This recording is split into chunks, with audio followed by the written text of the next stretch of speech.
Hi, this is Janos. It's Real World Audio.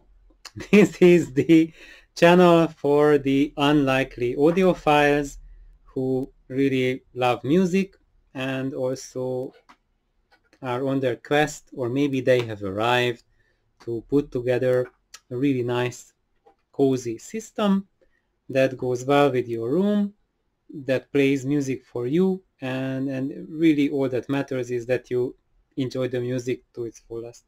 So today I have a nice surprise because the traffic was really atrocious today. So we got stuck in town and did a little bit of shopping, and it wasn't all in vain because I found a few very nice CDs right here. So I'm going to talk about these findings. And of course, I just got home in like 15 minutes ago. Um, and Basically, I put on the first one, the first of the CDs I found. Yes, all of these are CDs. And the first is a Mozart CD. And as you see, it's a box set. It's really beautiful. It's a Philips Mozart box set, and it's Apollo and Jacintus. And guess what? Uh, Mozart, how old was he? This was his first opera or operatic works. How old was he when he wrote his first opera? 10 years old. Isn't that nuts? Most kids today learn how to pick their noses at that 10-year-old. Come on. He wrote his first opera at that time. So the performers are the Mozarteum Orchester Salzburg.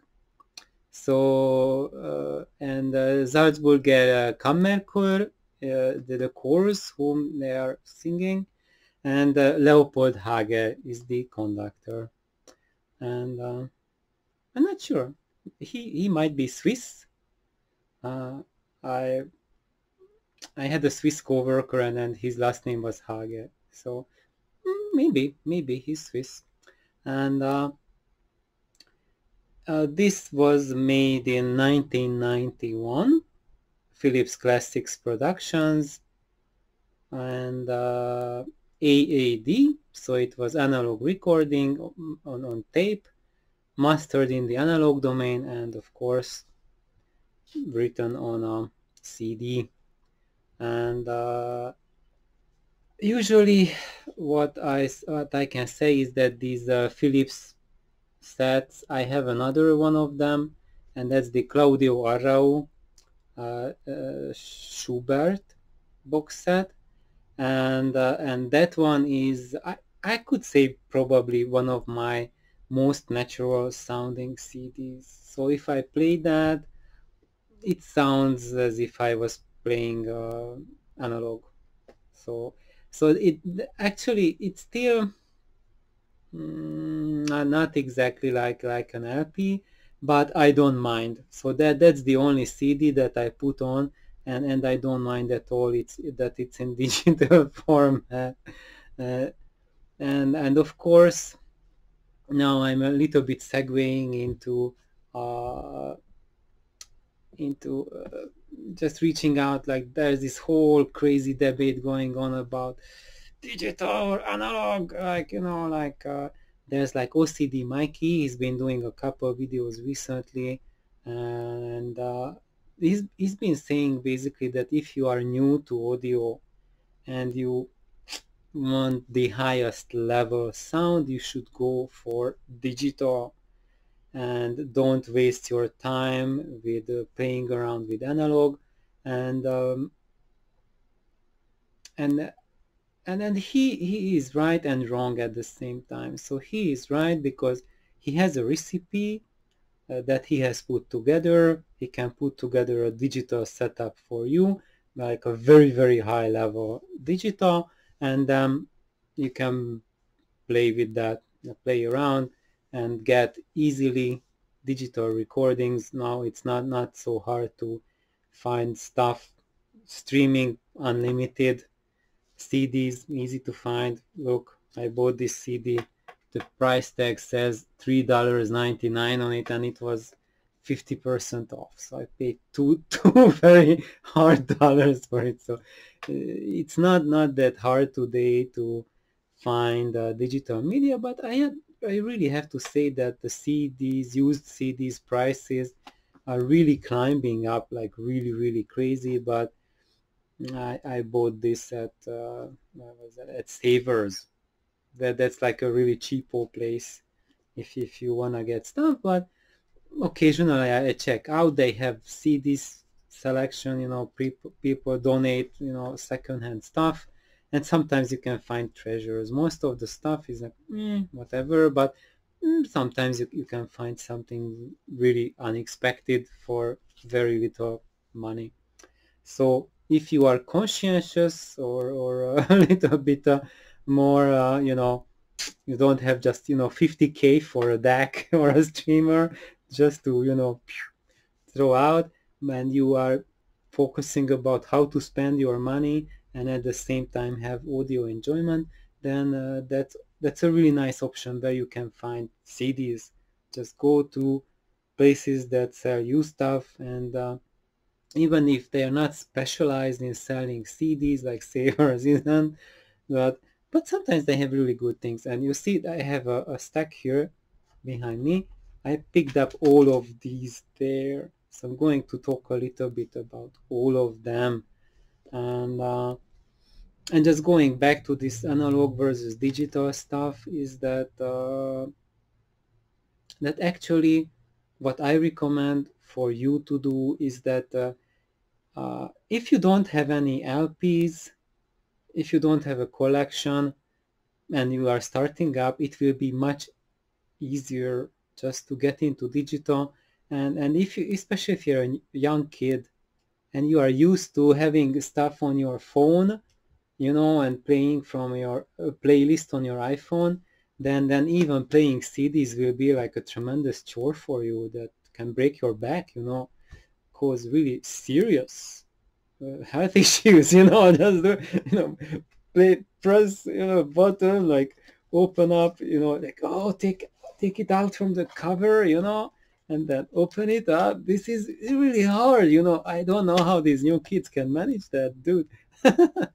So anyway, just showing the real dangers here, and then some that this audio passion has for the young generation. They wouldn't expect that. Oh, no way.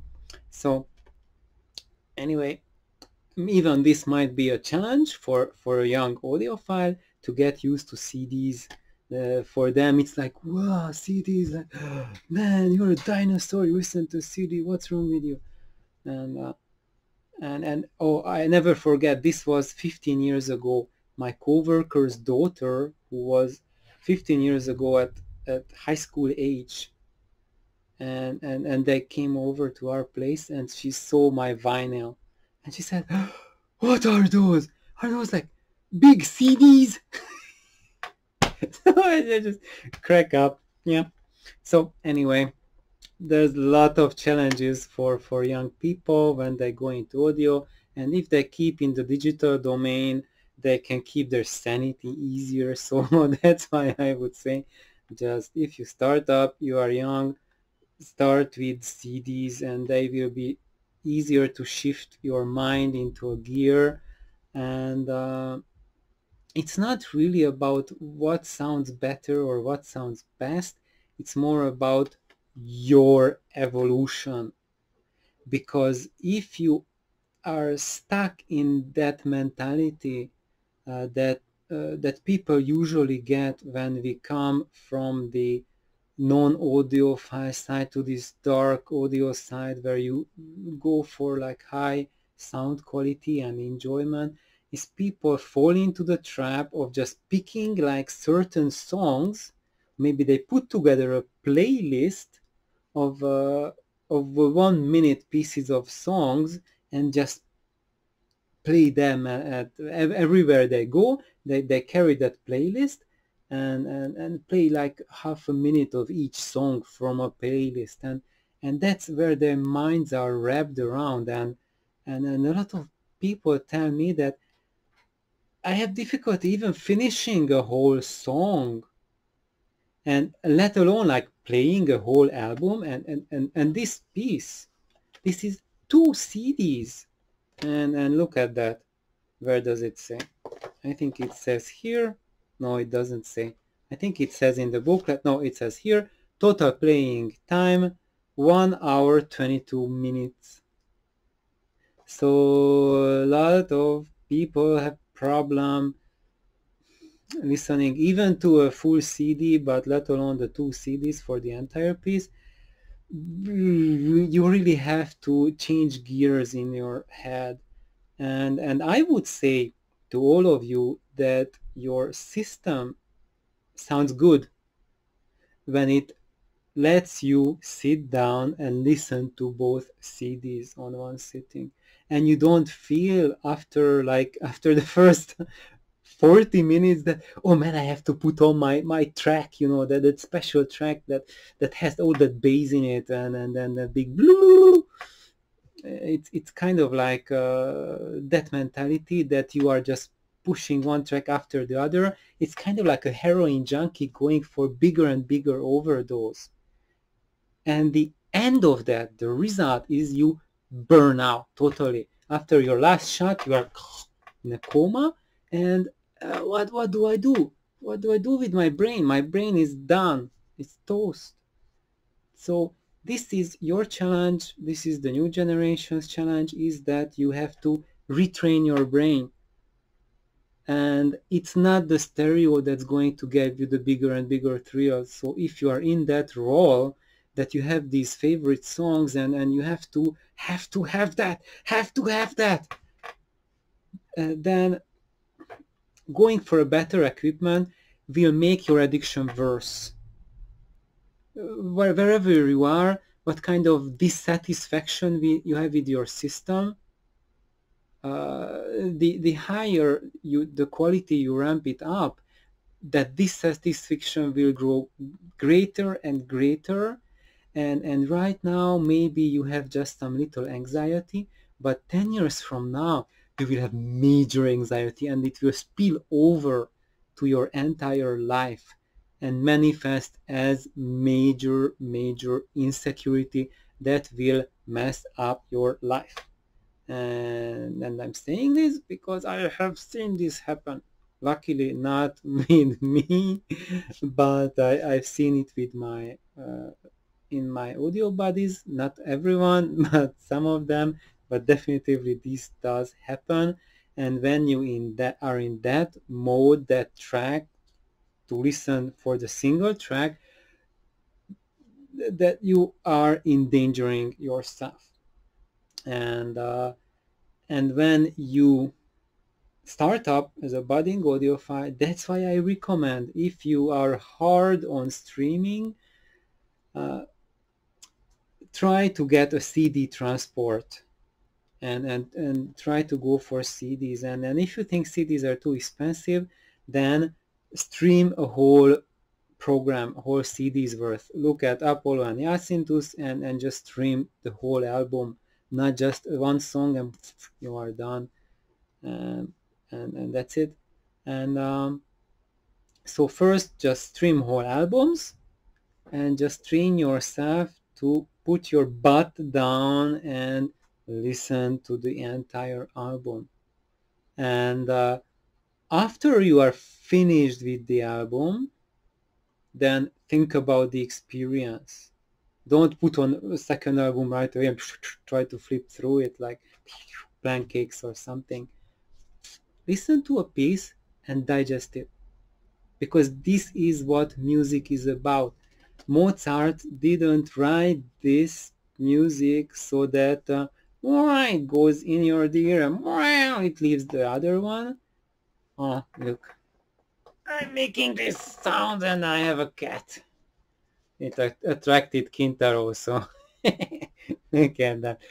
So Even Kintaro, when he's coming, he play, I mean not play, he listens to more than just a song. He just like likes to just, come down, uh, and listen.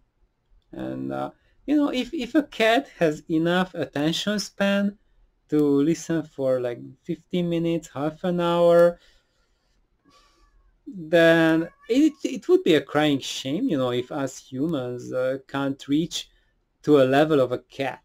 Then um, we have a problem.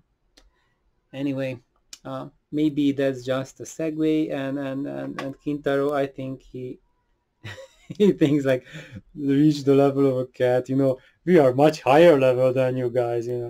You are just the guy who's my janitor. Cleans my litter, gives me food. This, you might have grown big, but you are our servants basically. So it's just a point of view, really, flipping it around. But anyway, where did I start from? I started with Apollo and Jacintus. This piece, I was just listening to it for a little while with Nelly and the cats, and it's really amazing. So a 10-year-old kid making music like this, and Nelly just pointed out, we just listened it until the first big chorus ends, and then he said that this chorus was just like the Requiem, and it's kind of like freakish that Mozart's like his first big piece is, or I would say his last work, the Mozart Requiem. He wrote on his deathbed, and he could not finish it, so he passed away before, literally with sheets on his bed. He went away, and his last work before he died was really remembering his first big work, and but there's like a difference between them. That we hear for that first chorus in Apollo and Jacintus, there's a lightness to it, but it has that same seriousness and transcendental quality to it. And in the Requiem, this same theme comes back, and it becomes the main theme of the Requiem, and then it has an urgency to it, and the feeling that life is not going, it's ending. This is the end, guys. So when we listen to this, you have the feeling that this life is still ahead of me, it's still ahead of us. It's going to end, you get it, and it will end one day.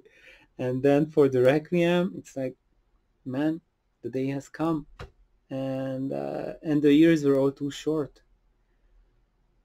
So that's just a reminder that we have all sorts of plans. We want to do all sorts of things with our lives, but when the end comes, it always comes much sooner than you think. It has a finality to it, and often what you can do is think about at the time.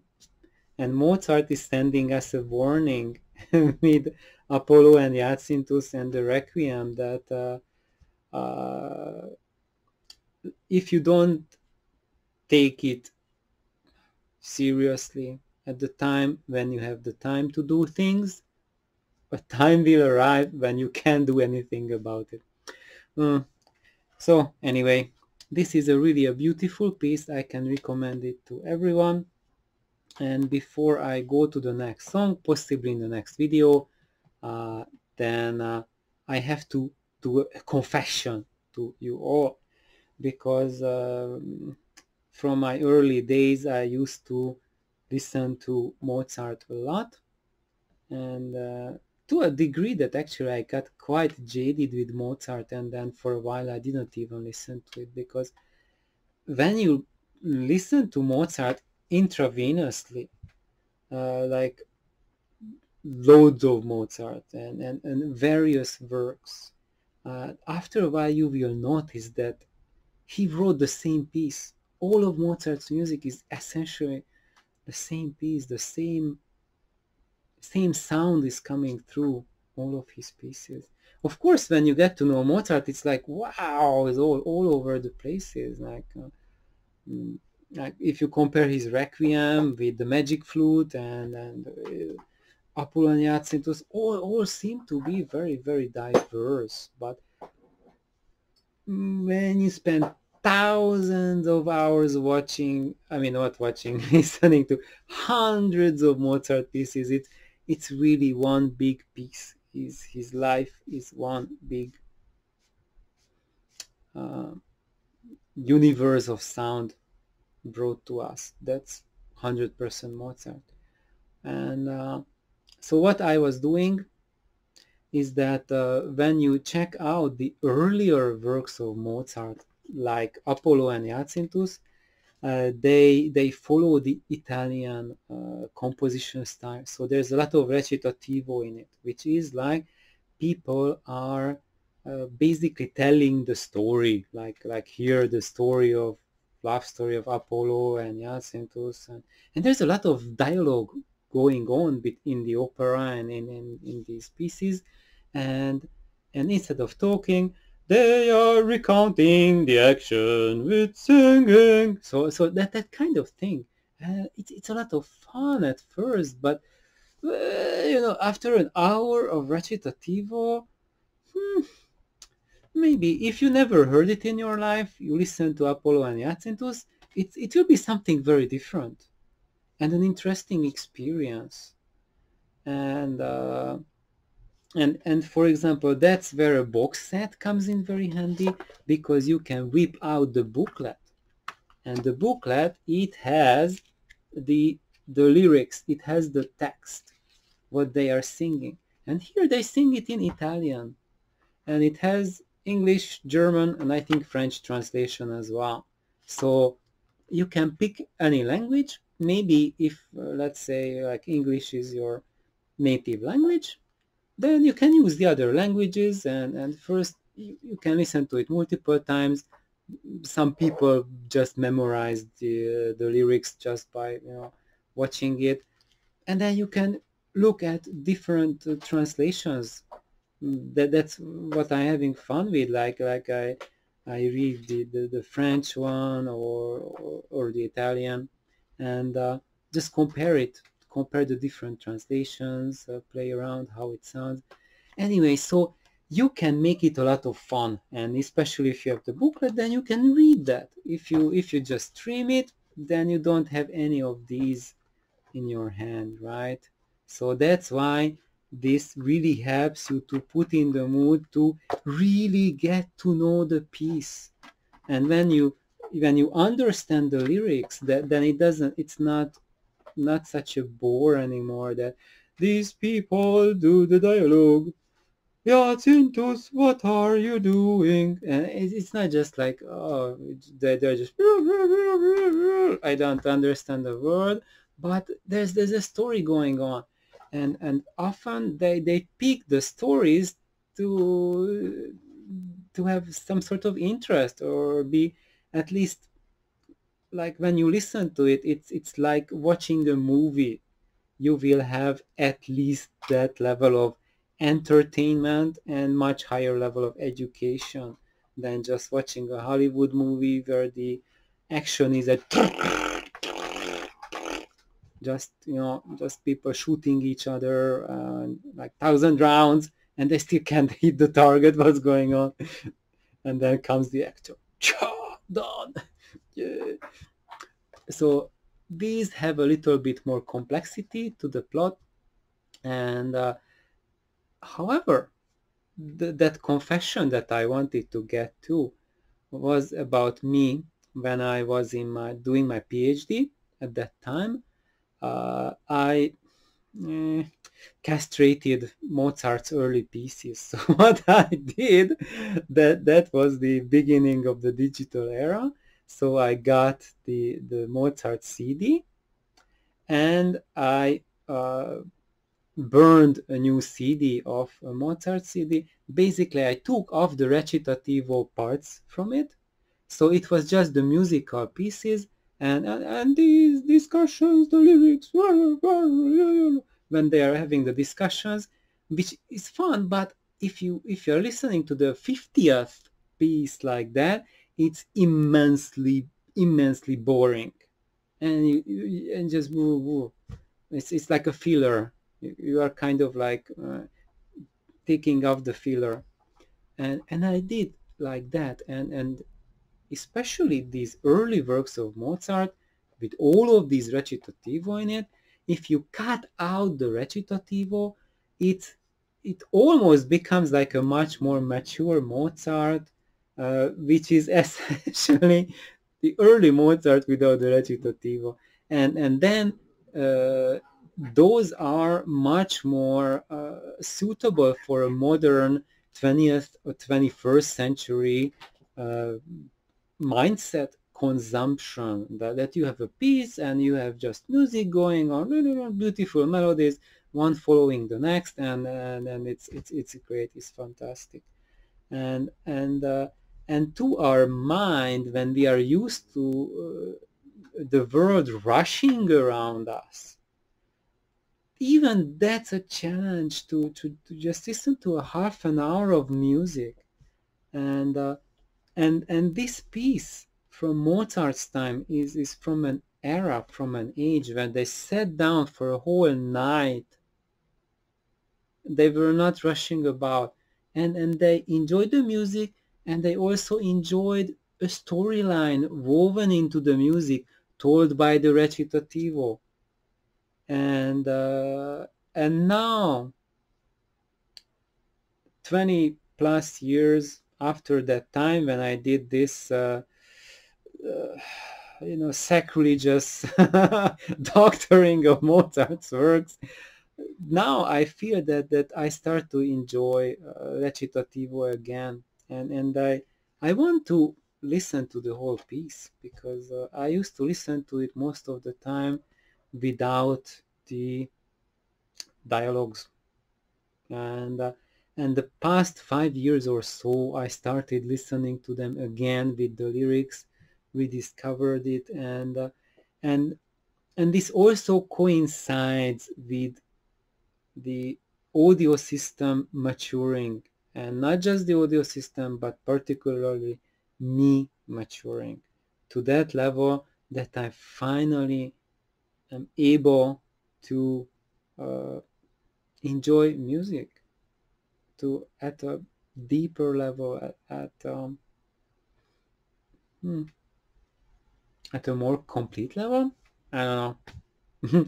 You decide. You call it whatever you want to. So anyway, this is a beautiful little music, and now my stereo was just stone cold when I got home, and I think the line AC is really bad, and I haven't listened to the CD for a long time, so the CD player is stone cold. It sounded a little thin, but I also have to add that this music had the criticism that it sounds very light, because the performers who performed it, they were 12 year to 17 year, so they were really young cast. So Mozart wrote it to reflect the vocal range of basically children and child's choir, and very adolescent age, basically. Plus, there was one, I think Apollo's role was a 23-year-old performer who performed it originally, for whom Mozart wrote the piece. Uh, so this is not a music piece with bass, like, so if you want, go to a Metallica concert, but not, this will not get you there. This will get you to a lightness. So if you find that life is too heavy, there's too much bass in it, everyone is just so stuck down low, and you want to lighten up, then this is your choice. So thank you for bearing with me and exploring music a little bit, and have a wonderful day, evening, morning, where you are. Bye bye.